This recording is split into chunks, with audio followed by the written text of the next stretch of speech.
talk of the town is the Zelensky, Ukraine, Russia, and the Trump Oval Office news conference. Those of you who have Trump derangement syndrome and hate the man and whatever he does and are looking for an excuse to say, here, again, see, he messed it up.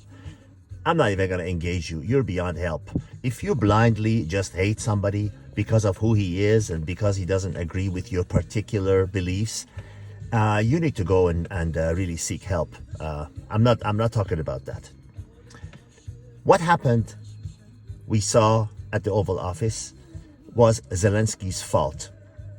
If you think that I support either side, you are gravely mistaken.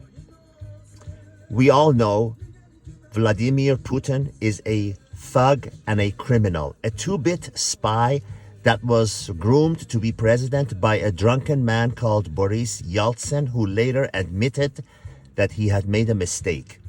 Why do I not like Putin and I call him a criminal thug? Because I just woke up one morning and I don't like him? No, because he is a coward.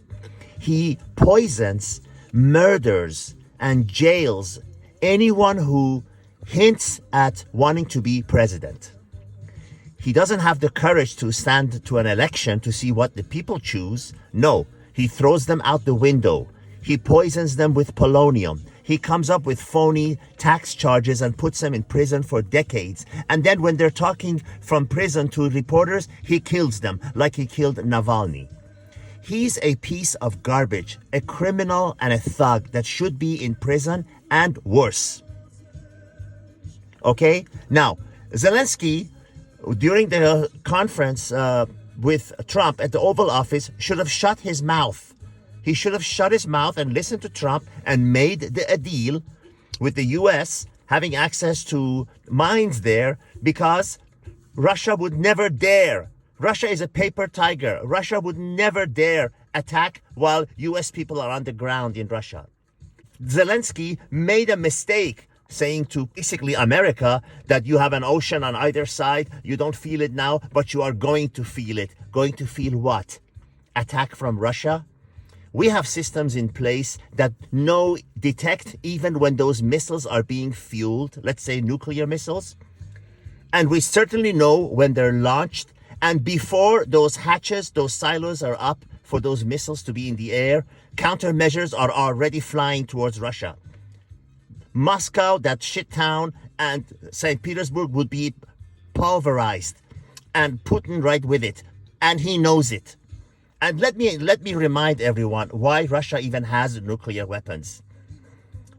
It's because of a spy called Klaus Fuchs, who readily gave all the information from the Trinity Project to Russia, and that is the only reason they have nuclear weapons. It's not because of their ingenuity of their scientists. Okay? So don't think that the Russians are clever and they came up with nuclear weapons on their own. No, they stole the technology like they stole everything else. That's why it took them 20 years later to come up with their first nuclear weapon. Putin is a criminal thug because he targets apartment buildings, supermarkets, electricity generation facilities. When you're desperate, when you're weak, when you cannot defeat somebody, it's like attacking a supermarket and attacking the electricity grid is equivalent to a boxer hitting a low blow. Because he cannot defeat the other opponent, so he has to resort to low blows. All you people that say, I stand with Ukraine, you and I both know most of you don't even have a passport. You've never been there. I've been to Moscow. I've been to St. Petersburg. I've been to Vladivostok. I've been to Nizhny Novgorod. Have you? Have you? Have you been there? Have you dealt with Russians on a business basis? Have you actually lived in Russia and know that the mention of the word war can get you 15 years in prison? Actually, they'll beat you so hard on the way to prison that you wish that you died. Russia is a hellhole. That's why every Russian that has the money gets out. I talk to hotel managers where Russians are. You know what the most of them tell me? They said, we like them because they spend money. But nobody else likes them and nobody wants to be around them because they're harsh, they're abrasive, they're pushy, and they stick to each other. They are not the nicest persons. Now, Have I met Russians that I really liked, that were really sweet people? Yes. When I was in Uzbekistan, the Russians who had escaped so they wouldn't be conscripted into the war. And they told us, I am ashamed of what my country is doing. I am ashamed that they have attacked an innocent country. Ukraine was never a threat to Russia. Never. Ukraine was never. But you know, Putin never got over the USSR collapsing because he was stationed in East Berlin. And it was a trauma that he never got over. And he has these grandiose, foolish ideas of reviving the old USSR glory, which will never happen. So he attacks Abkhazia. He attacks Georgia. He attacks Chechnya. He wants to take over Ukraine. He wants to take over Moldova's Transnistria part because he wants to feel great and be the old, the leader of the old USSR, Russian glory. Russian is nothing. Senator McCain said they're a glorified gas station. If you don't believe me, look at your life when you wake up in the morning and see how many products and services you use that is made in Russia. How much your life would be different if Russia was not even there. Now, I'm not attacking the whole country, but they are being led by a criminal thug, a coward. I call him a coward because he doesn't even have the courage to stand in elections because he knows he will lose. He doesn't even have the courage to give his own people freedom. There is no freedom of press in Russia. If one word is spoken against him, the person will be thrown out of the 10th story building. So when you say I stand with Ukraine, what does that exactly mean? I challenge you to tell me, what does that mean, stand with Ukraine? Do you stand with the United States of America indefinitely giving weapons and money to Ukraine? Excuse me. Is that what you stand for? Are you willing to pay a portion of your income to stand with Ukraine? Or a social media page saying, I stand with Ukraine? It means absolutely nothing. And let me tell you one more thing. Those of you who are saying, oh yeah, Zelensky now goes to Europe, and now the Europeans will support him. NATO is 80% comprised of US money and US military equipment.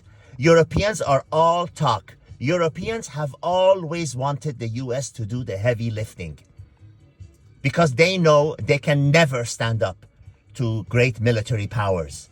They don't have the willingness. They don't have the money. Europe is bankrupt. They are bankrupt.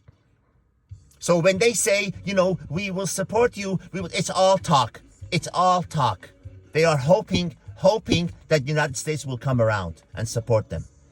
And as much as I support Ukraine's sovereignty, he should have shut up and let Trump make that deal with the rare earth minerals and shut the hell up and don't say you're going to feel it. United States of America is not afraid of Russia or any other military power on the face of this earth. Call a spade a spade. No one can stand up to the military force of US and the economic force of US. And thank God, because US is a force of good. I'm an immigrant myself, and I love many, many, many things about Europe and other countries. But I also know where US stands, and I appreciate and admire what US has done for the world. Is it a perfect country with a clean record and no stain on it? No. But when you find one country who is, please let me know the name of it.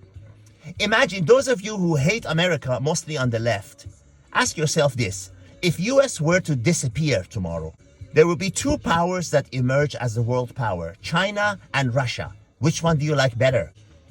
China, where everything is banned. Have you gone to China lately? Everything is banned. You say one word, you end up in prisons. And I don't even want to tell you what they do to their prisoners and their organs. And Russia, where you mention one word that your thug criminal leader doesn't like, and that'll land you in jail if you make it to the jail alive after the beating. Next time, when you open your mouth and opine about something, ask yourself, how much do I really know about these countries besides the opinion that I've formed from the news source that I have been listening to, which is really preaching to the choir, which is really, if you're on the left, you listen to what the left feeds you. If you're on the right, you listen to what the right feeds you. But they're not news. They're just opinion. No news organization on the face of this earth has any interest in telling you what the news is. They only want to tell you things to make you believe what they want you to believe and think.